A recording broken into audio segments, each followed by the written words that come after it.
그 다음에 이제 상속인은 정해졌어요. 상속인이 정해졌으면 이제 재산을 어떻게 나눠 가질 것이냐, 재산을 어떻게 나눠 가질 것이냐 하는 것이 문제인데 참 어려운 문제입니다. 예, 실제 저도 현직에 있을 때 그 흑석동에 아주 좋은 집을 가지시고 재산이 상당하신 분인데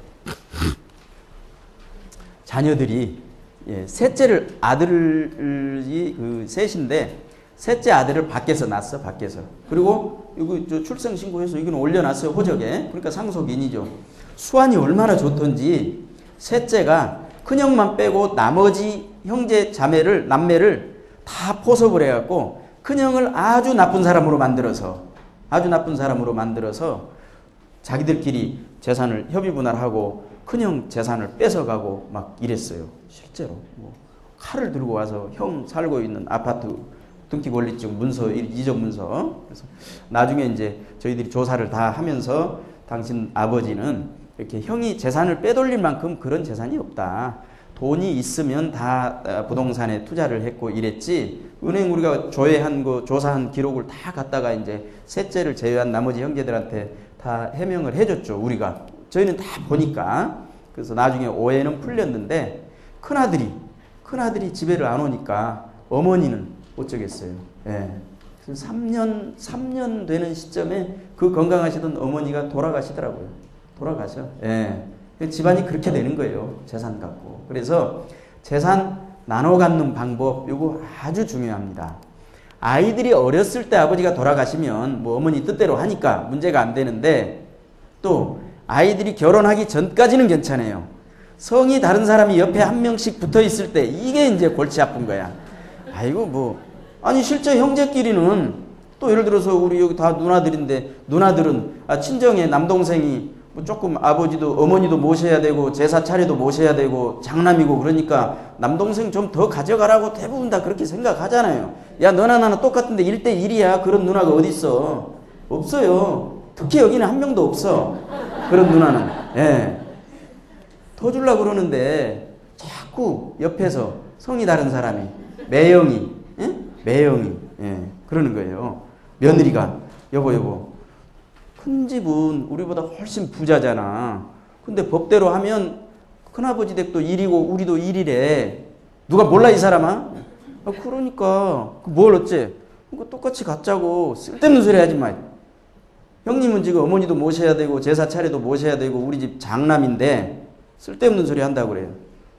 알았어. 그러고 일주일 있다가 매화축제 다녀와서 기분 좋을 때, 남편 기분 좋을 때 여보 근데 내가 오늘 지금 강의를 들었는데 그 세무사님이 그런데 아들이나 딸이나 그냥 1대1이래. 다 똑같대. 그래서 어쩌라고? 그러니까 또 큰아빠는 우리보다 더 부자잖아. 그러니까 이번에 아버님 재산은 그냥 같이 나눠 가지면 안 될까? 쓸데없는 소리 하지 마. 이거 이제 한 9번 하다 보면은 어떻게 이제 그런가? 그런데다가 형님은 나보다 형님이 단순히 더 부자가 아니라 처갓집도 엄청 부자야. 거기까지 생각이 미치면 내가 그냥 그 1대1을 갖는 건 당연한 건데 뭐 봐주고 이런 게 아니야. 내일 형님한테 가서 얘기해볼까? 이렇게 되는 거예요 이제. 근데 형 생각은 아무리 내가 부자지만 그래도 우리 집안의 기둥이고 장남이고 그런데 동생이 와서 형아야 1대1로 나눠 갖자 이런 얘기 듣는 순간에 어떻게 해요, 형은? 이게 아주 골치 아파요. 그래서 아버지 살아 계실 때 교통정리를 잘 해줘야 돼요. 교통정리하는 방법이 여기 다 나와 있어요. 자, 우선은 지정상속 이러면 이제 유언이에요. 유언. 유언을 얘기하고 유언은 여러 가지 방법이 많이 있습니다. 말로 해도 되고 글로 써도 되고 녹음을 해도 되고 또 내가 말로 하는데 옆에서 누가 받아 적어도 되고. 그런데 유서, 내가 자필로 유서를 쓰는 경우를 제외하고 나머지는 모두 2명 이상의 증인이 필요해. 증인은 상속인이 될 사람은 안 돼. 증인은. 그래서 유서는 증인 없어도 돼요. 혼자 해도 돼. 유서는. 그래서 유언에 의해서 하면은 그냥 그 유언대로 나눠 가지면 되는 거예요. 나눠 가지면 된다. 유언이 없으면 법대로입니다. 법대로. 법대로는 배우자만 자녀들보다 5할, 50%를 더 가져가면 되는 거예요. 예. 그러니까 예를 들어서 이거 어디가 있나요? 예를 들어서 자녀가 2명, 어머니는 1.5를 가져간다는 말이죠. 요거 부모, 3.5분의 각자 자기 지분 가져가는 거예요. 예, 각자 자기 지분. 이게 법대로예요. 큰아들, 작은아들 그냥 1이야. 예. 아들, 딸도 1이고 뱃속에 있는 놈도 1이라니까 똑같아요. 이게 배우자만 5할 가산이에요. 괜히 많이 났네요. 하나만 낳더라면 내가 조금 더 많아지는 거예요. 여기 요것보다. 요 정도는 알으시죠? 배우자 지분이 이게 더 많아졌잖아요. 아까 말씀드린 대로 얘도 없다면 어떻게 해요? 1.5분의 1.5 다 가져가는 거예요. 영감님 재산. 조건이 한 가지 더 있었어요. 시어른. 이거 잘해야 돼요. 시어른. 예. 그래서 요게 지금 법대로인데 최근에 또 뭐라고 지금 얘기를 하고 있어요. 빨간 글씨. 네. 배우자한테 50%를 배우자 몫으로 떼놓고 나머지를 갖고 또 이런 식으로 나눠 갖자 이런 얘기예요. 누가 생각을 했는지 참 생각을 잘했네요. 그랬습니까? 생각을 정말 잘했어요. 왜냐하면 저는 재산이 별로 없는데 어째저째 하다 보니까 아파트만 내 이름으로 돼 있는데 그건 빚이 많아요. 아파트가. 나머지 재산 조금씩 있는 건 전부 마누라 이름으로 돼 있어. 그러니까 마누라 재산 반을 나를 먼저 준다는 거 아니에요. 그런 거니까 참 잘한 거네요. 예. 근데 이제 또 조건이 있어. 조건이 뭐예요? 마누라가 나보다 먼저 가야 돼. 아이고 이거 동영상 찍어서 보면 안 되는데. 예? 와이프가 이거 보면 안 되잖아요. 예. 그러니까 누가 먼저 가느냐가 문제죠. 누가 먼저 가느냐가. 그래서 대부분 여기서 보면 재산을 많이 갖고 있는 사람이 먼저 가줘야 돼. 예, 먼저 가줘야 뭐 이런 게. 그래서 이건 아직 뭐 구체적인 정부 안도 확정은 안 됐어요. 그래서 이건 이제 신문에 보도만 됐는데 그것이 어떻게 확정되는지 하는 것들은 여러분들이 관심을 갖고 보시면 됩니다. 자, 그 다음에 대습상속에 대해서는 제가 설명을 드렸죠. 그러면 이제 재산상속 절차, 어떤 순서대로 재산을 나눠 갖느냐. 그런데 이 순서가 꼭 이대로 일치하지는 않지만 대강 이런 순서대로 교통 정리가 된다. 첫 번째, 아까 말씀드렸던 상속 포기나 승인, 한정 승인 하려면 3개월 안에 법원에 해라. 이런 얘기예요. 네. 특별히 아버지가 그렇게 복잡하게 살으시면서 빚이 많을 줄은 예전에 미처 몰랐고 돌아가시고 나서 1년이 지나서 이제 알았다. 그러면 그때부터 3개월 이렇습니다. 어쨌든 안 날로부터 3개월 안에 반드시 법원에 해야 된다. 법원에.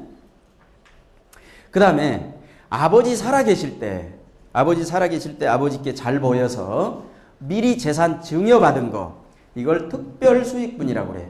그래서 상속분 계산할 때는 특별수익분이 있으면 그거 빼고 나서 상속분을 계산을 하는 거예요. 자기가 받아갈 거.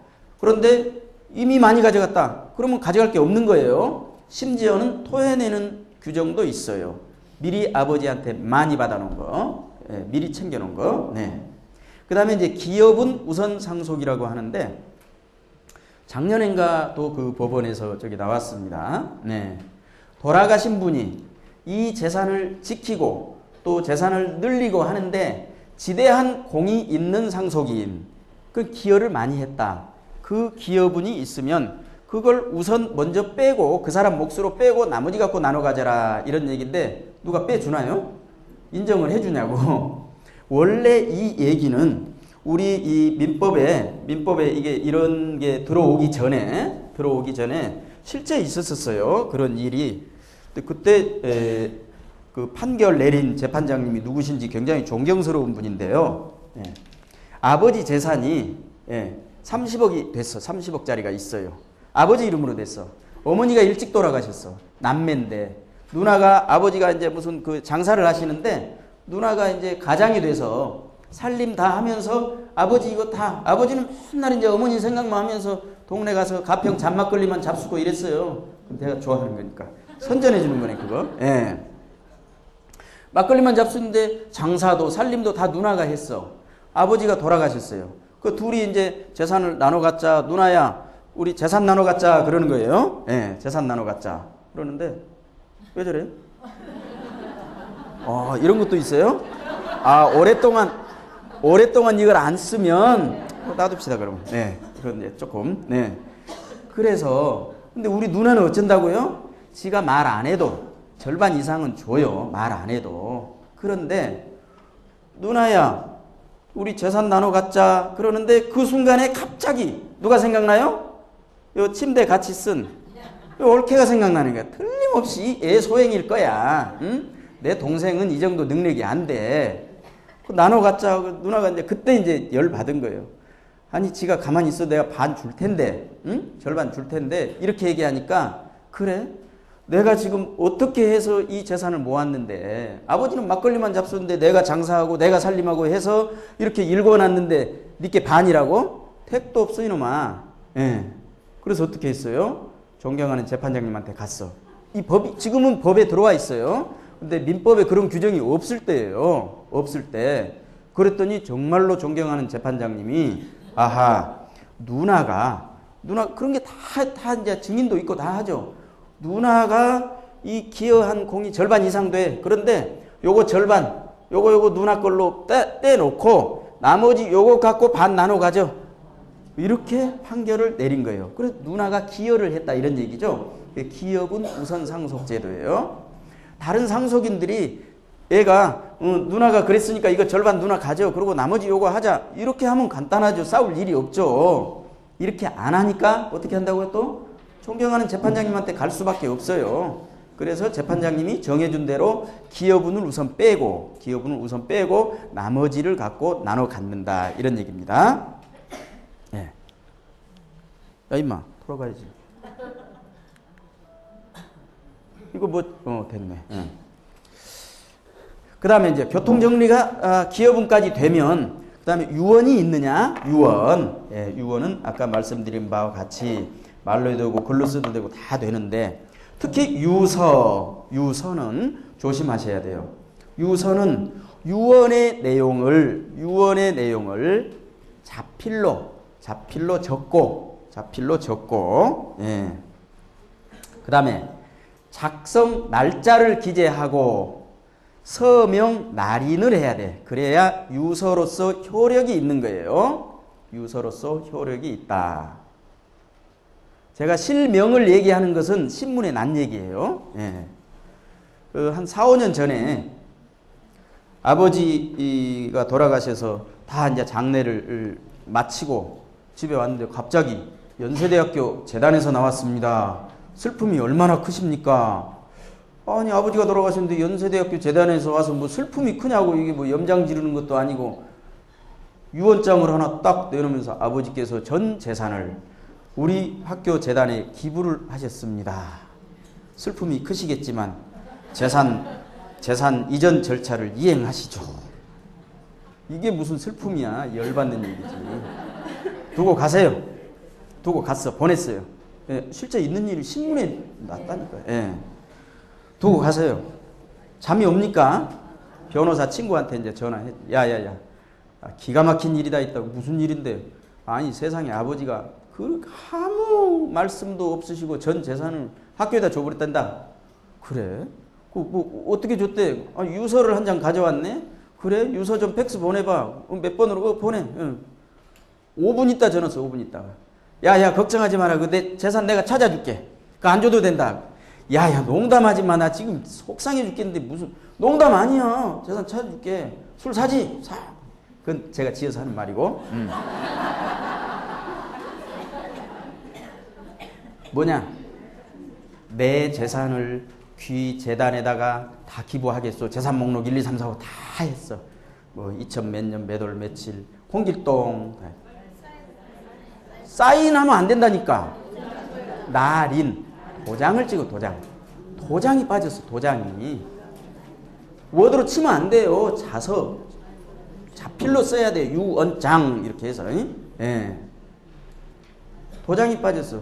보나마나 법원에 갔죠. 당연히. 학교 재단에서는 어떻겠어요. 예. 법원에 갔죠. 이거는 유서로서 효력이 없다. 가장 중요한 날인이 빠졌다. 날인.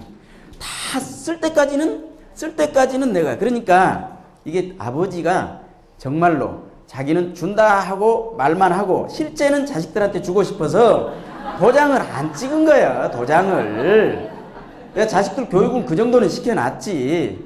그러니까 아버지가 도장을 안 찍었지. 그 정도 되실 분이 도장 안 찍었겠어요. 예. 그래서 그 재산은 다 자식들한테 왔는데 여기에서 얻는 교훈. 자식들이 다 먹고 살고 그만큼 키워놓고 했으니까 내 뜻이 그렇다면 그래도 자식들 모아놓고 성이 다른 사람 안 와도 돼요. 예, 아들, 딸만 집합시켜놓고 너희들이 서운해할지 모르지만 내 뜻이 이러니 아버지 뜻을 좀 받아주고 이해해 주려무나 이렇게 하면 자식들이 뭐라 그러겠어요. 응?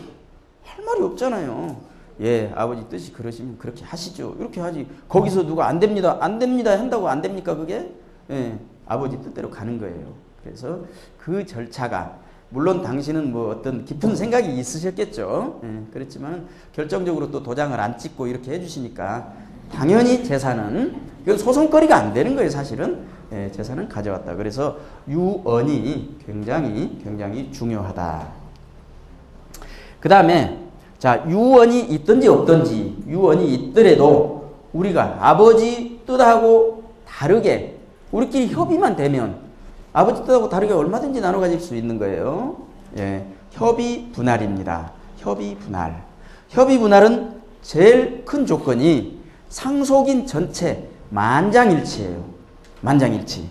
셋째가 협의 분할 하자고 그러는데 뭐 형이 좀 더 가져간다고 그러니까 셋째가 나는 뭐 저 법정 지분보다 조금 더 안 주면 나는 협의 안 해줄 거야. 뭐 그래 버리면 협의가 안 되는 거예요. 만장일치예요.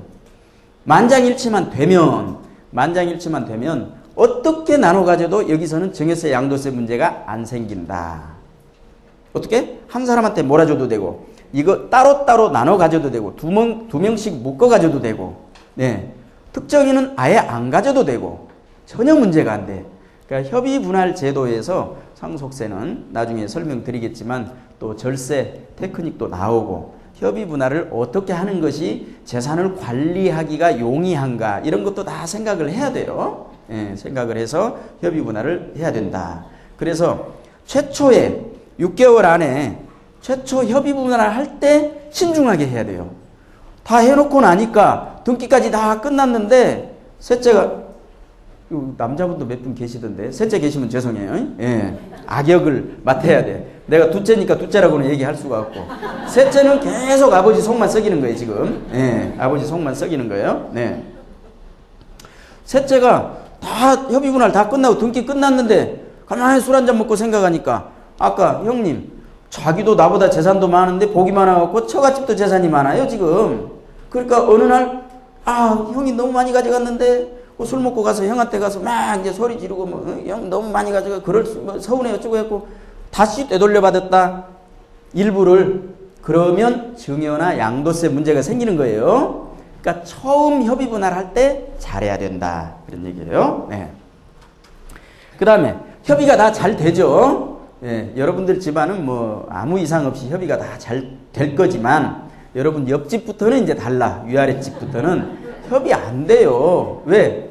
그 성이 다른 사람들도 있고 또 요새 각박하니까 서로 더 가져가려고 쌍라이트 켜고 보는 거예요. 지금 누가 더 가져가나. 이제 저거 이 값이 더 오를 텐데 저거를 큰 집에서 가져가려고 그러지 저걸 우리가 가져와야지. 찬머리 굴리는 거예요. 협의 안 돼. 그럼 어떻게 이제 우리나라 사람들 좋아하는 거? 법대로 하는 법대로. 법대로. 너무 간단해 법대로는. 111 어머니 있으면 1.5 어머니 안 계시면 그냥 111 3남매 4남매 111 가져가는 거예요 법대로. 시집을 갔든 장가를 갔든 뱃속에 있든 미성년자든 성년이든 전혀 문제가 안 돼요. 예, 자녀는 무조건 111 배우자만 5할 가산한다. 법정 지분대로 상속을 받으면 어떤 복잡한 문제가 생깁니까? 모든 재산에 법정 지분대로 3명 4명씩 이름이 다 들어가 있는 거죠. 모든 재산에. 그걸 관리하기가 얼마나 불편합니까 이제. 예, 그런 문제가 생기는 거예요. 그런데 아버지가 녹음을 했어. 유언. 녹음을 했는데 재산 목록이 한 20가지가 되는데 재산 목록이 다 나왔는데 셋째는 말이 없어. 준다는 거예요? 안 준다는 거예요? 안 준다는 거예요. 하나도 안 준다는 거예요. 그 셋째는 혹시나 하고 이렇게 들어봤는데 말이 없으니까. 그 셋째가 그렇게 된 거는 누구 잘못이에요? 셋째 잘못이요? 왜 낳았어? 왜 낳아? 왜 낳아? 차라리 나를 안 낳았으면 될 거 아니에요. 응? 예. 유머 수칙 1조. 뭐예요? 알아도 모른 체 한다. 무슨 얘기 하려고 그러니까, 나 그거 알아, 그거 알아. 김 빠지죠? 예. 열렬히 박수 친다. 예. 3조. 큰 소리로 웃는다. 예. 아버지가 유치원 다니는 아들하고 목욕탕 갔어, 목욕탕. 그래가지고, 온탕 들어가가지고, 시원하다, 시원하다. 유치원 다니는 아들이 쏙 들어갔어. 뜨겁거든. 아이, 세상에 믿을 놈 한 놈도 없네. 그러니까. 아버지가, 유치원 다니는 놈이 아버지한테 믿을 놈 한 놈도 없네. 거기서 막 뺨을 때렸어, 목욕탕에서. 남이 보든지 말든지. 이 자식이 어디서 아버지한테 지금 막 반말하고 욕을 하고 그래, 자식아. 그러니까 얘가, 거기까지는 여러분들이 다 알아. 내가 그럴 줄 알고 미리 얘기를 한 거예요. 그럼 막 대들면서 때려. 응? 죽으면 네 자식 죽지 내 자식 죽냐? 그런 거야. 그래, 이렇게 큰 소리로 웃고 박수를 열렬히 친 사람만 그런 거야. 응? 예. 믿을 놈이 없어, 믿을 놈이. 셋째가 그렇게 된 것이 누구 잘못이냐고. 왜 낳냐고, 왜 낳아. 아버지 잘못도 50%가 있는 거예요. 예? 예. 그렇지만 아버지가 그렇게 사람 만들어 보려고 했는데 못 따라온 거, 요거 지책임 50%, 이거는 네가 감수해라. 그러나 어쩌다 낳는지는 모르지만 아버지 책임 50%를 너한테 묻는 것은 너무도 가혹하다. 응? 그래서 아버지 뜻하고 관계없이, 아버지 뜻은 하나도 안 준다 그랬죠. 관계없이 셋째는 50%, 법정 지분의 50%를 상속받을 수 있어요. 이것이 유류분 제도라 그래. 조금 쉬운 얘기로 하면 미워도 다시 한번. 노래 제목이에요. 그래야 셋째가 이거라도 가져야 아버지 돌아가시면 사람 되는 거예요. 예. 어떻게? 3단계 사람 되는 절차가. 그래서 미리 우리가 이런 거를 알면, 이제 이 강의를 들으면 셋째한테 하나도 안 준다고 하면 안 되죠. 어차피 절반은 가져가잖아요. 그러니까 절반 계산해서 그거보다 조금 더 되게 셋째한테 주노라 그러면 역시 우리 아버님이군 하고 사람 되는 거예요. 이런 애들이 이제 더 크게 울어. 예. 어떻게 이제 아버지 돌아가시면 첫 번째 이제 그 수의를 입히고 마지막에 면상 얼굴 이렇게 마지막 덮잖아요. 예. 두 번째 단계는 뭐예요? 이제 수의 입은 모습도 사라지게 관 뚜껑 덮을 때. 세 번째 3단계는 이제 저 장지에 가서 이제 관을 넣고 흙 속에 이제 땅 속으로 아버지 모습이 사라지면 거기 야외니까 더 큰 소리로 울어, 이런 놈들이. 예. 그래서 셋째가 사람 되고 아버지 제사 때문에 열심히 쫓아다니고 그러는 거예요. 뭐 때문에? 이거 유류분 그거 있어서 그러는 거예요. 네. 그래서 유류분 제도까지. 유류분 제도까지입니다. 이거 상당히. 예. 잠깐. 다음에 뭐 있어요 또? 오케이. 이제 상속세 문제니까 민법하고 관련된 상속 문제 조금 정리가 되셨죠? 예. 여러분들은 협의 분할이 제일 좋은 방법이다. 협의 분할이. 상속인은 아무나 되는 것이 아니다. 양자 제도를 잘 활용하자. 여기까지가 1교시 교훈이었습니다. 10분간 쉬겠습니다. 네. 중간 박수도 치시는 거예요? 대단하십니다. 네.